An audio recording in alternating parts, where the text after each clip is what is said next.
Hello and welcome to Pathashala. In today's video, we will dive into one of the most important topics for UPSC Civil Services preparation, the basics of the Indian Constitution. If you are preparing for the UPSC Prelims or Mains, this is a fundamental topic that you must master. So let's get started. The Constitution of India is the supreme law of the land. It forms the foundation of our legal, political and administrative systems. Adopted on 26 November 1949 and enacted on 26 January 1950, it is often referred to as a living document because it has evolved over time through amendments and judicial interpretations. India's constitution is also known for being the longest written constitution in the world, with originally 395 articles divided into 22 parts and 8 schedules. Today it has over 470 articles spread across 25 parts and 12 schedules. Let's break it down into its basic components for easy understanding. The Indian constitution is built upon several important principles and features that make it unique. Here are some of the most significant ones that you need to know for the UPSC. First one is the preamble of the Constitution. The preamble serves as an introduction to the Constitution and outlines the guiding values of the Indian state. It describes India as a sovereign, socialist, secular and democratic republic. The preamble also mentions ideals like justice, liberty, equality and fraternity. Second one is federalism with unitary bias. India is a federal state, meaning power is divided between the union and the state governments. However, the Indian federal structure has a unitary tilt, meaning the central government holds more power during times of emergency or national interest. Third one is the parliamentary system. India follows a parliamentary system of government where the executive is directly responsible to the legislature. The president is the nominal head of the state, while the real powers are vested in the prime minister and the council of ministers. Fourth one is the separation of powers. One of the core principles of the Indian constitution is the separation of powers between the three organs of the government: the legislature, executive and judiciary. Each of these branches is independent and is tasked with different functions to ensure that no single organ becomes too powerful.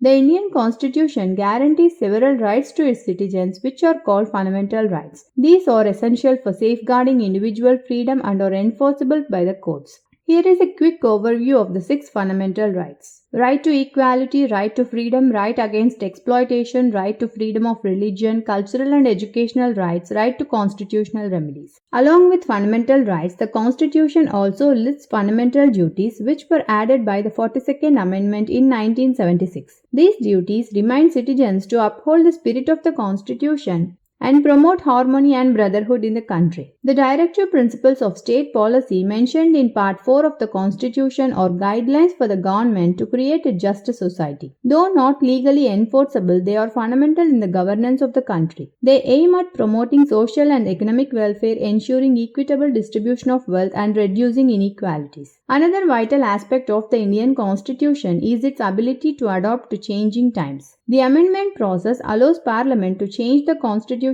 as per the needs of society while ensuring that the basic structure remains intact. To sum up, the Indian Constitution is a blend of various features. It is federal in structure but unitary in spirit. It guarantees fundamental rights, directs the state to create a just society, and remains flexible through amendments. For UPSC, understanding the basics of the Constitution is non-negotiable as it forms the bedrock of both Indian polity and governance. For your preparation, make sure to read the Constitution directly and focus on key articles. This will not only help in the prelims but also in writing structured answers for the mains exam. That's it for today's video. If you found this helpful, don't forget to like and share. And of course, subscribe to Pathashala for more in-depth content on Indian polity and other UPSC topics.